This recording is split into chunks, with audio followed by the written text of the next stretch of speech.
Hey, what's up, people? What's up? What's up? There we go. There we go. So I want to talk to you just for a few minutes about the Tamron 15 to 30 f2.8. I got it a while back, about 600 bucks. Really good deal, really good price, and like it pretty much. Great shot. Of course, it's super wide. 15 mil is wide. When you need everything in the city in your picture, 15 mil is, except no options. It goes out to 30. And so it's got 18, it's got 20, 24, and 30. Okay.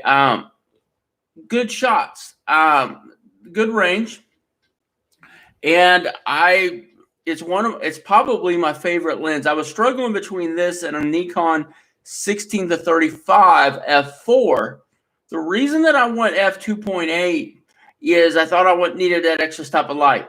I'm going to talk about that because it's not 2.8 is pretty unusable. But we'll get into that. What do I use it for?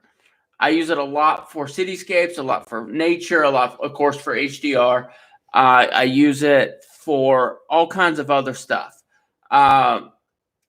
It's super wide. Even at 30, it's pretty wide, so it's somewhat of a challenge. Can't really use it for YouTube because when I get that close, it has problems with the audio system, the Road Link picking it up. But otherwise, I use it a lot, actually. If you're into like landscapes, cityscapes, anything like architect, anything like that, this lens is the beast. Okay, and so that's kind of what I wanted to talk about and kind of just throw out there and throw out some ideas. And I mean, some of my best images that I've gotten recently has been out of this lens. So, I mean, it is a great, great lens.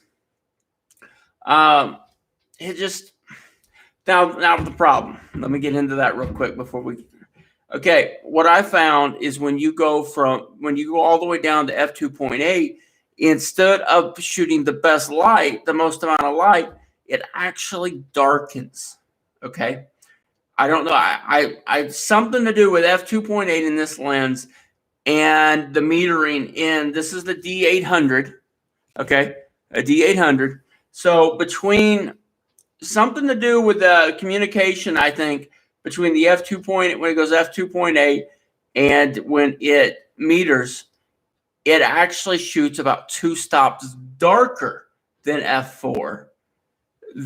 So it's almost to f8. Instead of being f2.8, that has something to do with metering. Okay, the other thing is obviously you can't put filters on this without a filter box. I don't really need filters that often, but a lot of people do. That's that. Another thing you need to be aware of if you have this lens, it's heavy. It's pretty heavy. Now it does have vibration control, so you are gaining about 1.5 to 2 stops there. However, if you're doing anything landscape, get a tripod. I carry my carbon fiber tripod about everywhere I go. Okay. Or I have it close by. Very rarely am I shooting anything that's landscape handheld.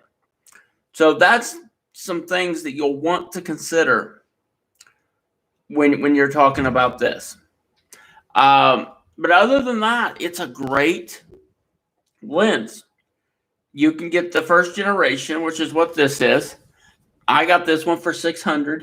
You can get it for $700 all day. Maybe the G2 corrects this f2.8 issue. I don't know. But it's a couple $100 more. It's worth it if you're really serious. You can use this for real estate. You can use this for landscapes, cityscapes. You can't use it for portraits, not really weddings, but definitely anything that's wide, you can use this for. And that's what it's made for, to be quite honest. So that's what I wanted to throw out there. And like I said, I'm pretty impressed with the lens.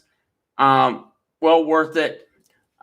It's a very specialized lens. You can't use it for many things. It's not a 24 to 70. 24 to 70 is far more versatile than this. But when you need that super wide shot, this is the way to go. Anyways, that's that, and I'm out of here. See ya.